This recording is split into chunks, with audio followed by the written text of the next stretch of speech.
Welcome to Fix It Home Improvement, covering projects that every homeowner should know and great products for home and garden. Hi, I'm JC, and this is where we share weekly home improvement tips. I'm here with my co-host, Cindy. Hello, JC. Hi, Cindy. This week we're going to be talking about attic mold, and we'd like to thank Donna A. for liking and sharing the podcast. And book 18 is almost ready to get to the editor. My part's done. We just need to finish reviewing it, and we'll let you know when you can download a copy on Amazon. Woohoo! Ancient Egyptians found that applying moldy bread to an infected wound could help heal some wounds and infections. I was going to say, did they have attics? What are you talking about ancient Egyptians for? In 1928, Alexander Fleming, a microbiologist, found that a mold he discovered growing on his petri dishes created a chemical that kills bacteria, and he named it penicillin, but he couldn't figure out a way to create enough penicillin to be useful as a medication, so he just gave up on the idea. And it wasn't until 1941 that laboratories were able to mass produce penicillin. Cool. What is attic mold? It's a mold usually caused by a buildup of moisture and poor ventilation. So attic mold is mold. Thanks for that. What causes a buildup of moisture? You could have a roof leak that's being absorbed by your roof decking. What is roof decking? It's the wood sheets that are underneath the shingles and attached to the roof rafters or trusses. Okay. Back to the moisture in the attic. You could have gaps or openings into your attic from the living space, allowing moisture to get into your attic. Okay. If your kitchen or bathroom exhaust vents are vented into the attic, it's going to put too much moisture into the attic, which is something you should check, especially if you've just moved into a new home. Mm-hmm. Exhaust fans should be vented directly out of your house, not into the attic. Okay. If you don't have enough insulation, especially in cold climates, it can cause condensation in your attic. Inadequate ventilation can trap moist air, encouraging mold growth. Okay. Where is mold found in the attic? The most common places you'll find mold in the attic is on plywood roof decking and on the trusses or rafters. How does attic mold start to grow? The CDC says mold spores are invisible to the naked eye and they float through outdoor air. When the spores land on moist organic surfaces, they start to grow as they break down the surface they attach to. Mold spores won't grow if moisture isn't present. The EPA says because mold eats or digests what it's growing on, it can damage building material, and if it's left unchecked, it can eventually cause structural damage. It's amazing, huh? Wow. And because it can damage and weaken the roof decking over time, you should check your attic before you put your house up for sale. Attic mold can stop a house closing until the mold is removed and any damage repaired, and it can also scare off some buyers if a home inspector finds mold. Wow, crazy. What is mold? It's a fungal growth. Fungi are living things not considered a plant or an animal. It's not a plant because it doesn't make its own food through photosynthesis. They feed by decomposing organic matter and absorbing the nutrients. Didn't we do an episode on mold? Yes. You can check it out. It's called Mold and Mildew. Another great title. That was a good episode, and we recorded that in 2014, which was our first year of doing the podcast. Wow. And this is our 500th episode that we've recorded. Wow. I survived that long? What does attic mold look like? Attic mold usually stains wood a dark brown or gray, but it can have a white or green coloration. And there's a lot of different types of mold, but mold called white mold and black mold are common in attics. What's the difference? White mold is white to light gray in color, and it looks powdery or fuzzy. Black mold will create dark stains on plywood decking, and it can look slimy if wet or slightly fuzzy when dry. Is black mold dangerous? Cleveland Clinic says there are many kinds of black mold, which used to be referred to as toxic mold. But research says to most people it's not more dangerous than other types or colors of mold if inhaled. Okay. Is mold harmful? The EPA says molds have the potential to cause health problems.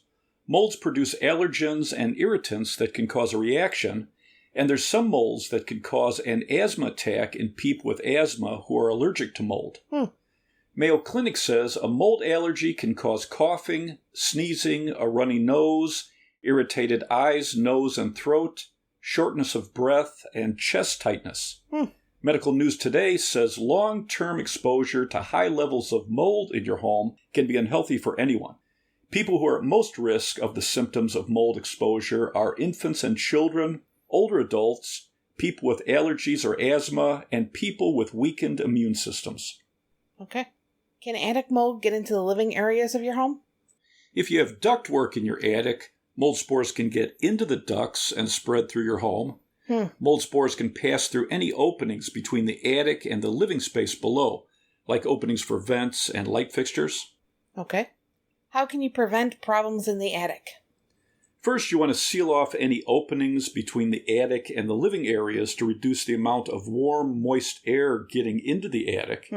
In cold climates, attics with air leaks from the living space, inadequate insulation, and insufficient airflow can cause ice dams. What's that? This is when there's a buildup of warm air in the attic from the living space. It causes snow on the roof to melt, and as that melted water gets into the gutters, it freezes, causing a backup of the water. And then the water can get under shingles and into your home. The correct amount of insulation and vents will keep the air in the attic cold so it doesn't melt the snow, cause an ice dam. The correct amount of ventilation will also help reduce excess moisture in the attic. A family of 4 generates 2 to 4 gallons of moisture a day from cooking, bathing, and breathing. Wow. How do the vents work? A common attic ventilation system has intake vents at the bottom of the roof in the soffit, which allows outside air into the attic. The air flows through the attic and out of the top of the roof through exhaust vents. And this type of ventilation is called a passive system. You could also have powered exhaust vents. In winter, it's going to help the attic stay cold to prevent ice dams. In the summer, it helps reduce the buildup of heat. Attic temperatures can reach 150 to 160 degrees Fahrenheit in attics with insufficient airflow. Wow. High heat in the attic can cause damage or shorten the life of your roof shingles, and it can raise the temperature inside your home, increasing your cooling costs. In hot, humid climates, if you don't have enough ventilation, the moisture gets trapped and encourages mold growth, or if the temperatures drop, that moisture can condense on surfaces, which can cause mold growth and water damage. Proper ventilation will remove the moisture. Right. You should check your soffit and roof vents to make sure they aren't blocked. Yeah, because a common problem when adding insulation into your attic is blocking the intake vents. You should remove the vent covers or get into your attic to check that air can get from the vents into the attic and remove any insulation blocking the vents. If you have powered vents, make sure they're working. How many vents should you have in the attic? U.S. Federal Housing Authority recommends a minimum of 1 square foot of ventilation for every 300 square feet of attic floor space, evenly split between the intake and the exhaust. Never have the amount of exhaust ventilation exceed the amount of intake ventilation. If you plan on adding more attic ventilation, check your local building code. Some areas require more ventilation than what the Federal Housing Authority recommends. How much insulation should your attic have? Energy Star says the recommended level of insulation for most attics is R38, which requires 10 to 14 inches of insulation depending on the type. And you can check out our episode called Attic Insulation for more details and tips. Great title. What are some top-rated attic insulation companies? Owens Corning, it's O-W-E-N-S, capital C-O-R-N-I-N-G, Knauf Insulation, and that's K-N-A-U-F, and Rock Wool, R-O-C-K, capital W-O-O-L. How often should you check your attic? The U.S. Department of Energy recommends inspecting your roof and attic at least once a year to catch any problems. You're checking for water stains, mold, condensation, and any evidence of pests. Okay. How do you get rid of attic mold?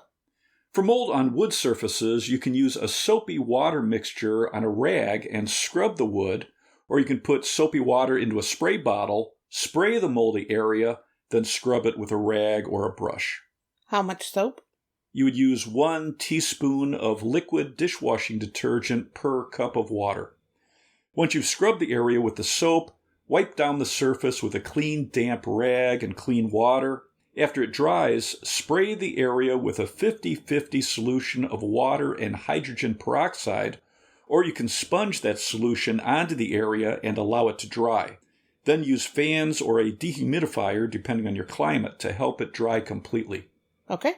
You can also spray or wipe down the area with a 50-50 solution of vinegar and water to kill any mold that's left, and that's after you clean the area with your detergent solution. Mm-hmm. The EPA doesn't recommend using bleach to clean up mold. They say it's dangerous to work with and it isn't effective for mold on porous surfaces like wood. They say soapy water and vinegar is more effective. Interesting. Yeah, it's pretty wild. This Old House recommends for wood, use a vacuum with a HEPA filter and vacuum the area to remove loose mold spores. Take the vacuum outside to dispose of the contents and seal it in a plastic bag. Don't use a regular vacuum. Okay. If mold hasn't penetrated deeply into the wood, use 1 teaspoon of dishwashing soap in a spray bottle filled with warm water and spray the area. Use a soft bristle brush and scrub the mold. Dry off the surface with a dry rag, then combine equal parts of vinegar and water in a spray bottle and spray the area. Let it set for 1 hour, then wipe down the area with a damp rag, then wipe it down with a dry rag. Okay. For tough mold stains or mold that's been allowed to grow for a long period, Just move. combine 1 tablespoon of borax per cup of water and use that solution with a soft bristle brush to scrub away the mold and leave that solution on the wood to help prevent the mold from coming back. Then run a fan or dehumidifier to dry the wood completely. Okay. What is borax? It's a natural mineral that's mined out of the earth. In its powdered form, it's used as a laundry detergent booster. Okay. What protective gear should you be wearing when treating attic mold? You don't want to breathe in mold spores, so wear an N95 respirator. The disposable N95 masks are inexpensive and you can throw them out after the project. Right. A regular dust mask won't protect you from mold spores. Wear a long-sleeve shirt and pants, waterproof boots or shoes, a hat, gloves, and goggles. Some top-rated N95 masks are from Milwaukee, 3M, and Honeywell. What about coveralls? Yeah, I think inexpensive disposable coveralls are good for a project like this. They're made out of a lightweight fabric that covers your upper and your lower body, and some have a hood, which is good for mold. And you wear coveralls over your clothes. Which is good if you're adding insulation, too. Yeah, absolutely. Or a big painting project. Yeah, they're handy. I like them. What do you do with the coveralls when you're done? You can seal it up in a plastic bag and throw it out. You don't want to spread the mold spores anywhere through your home. Right.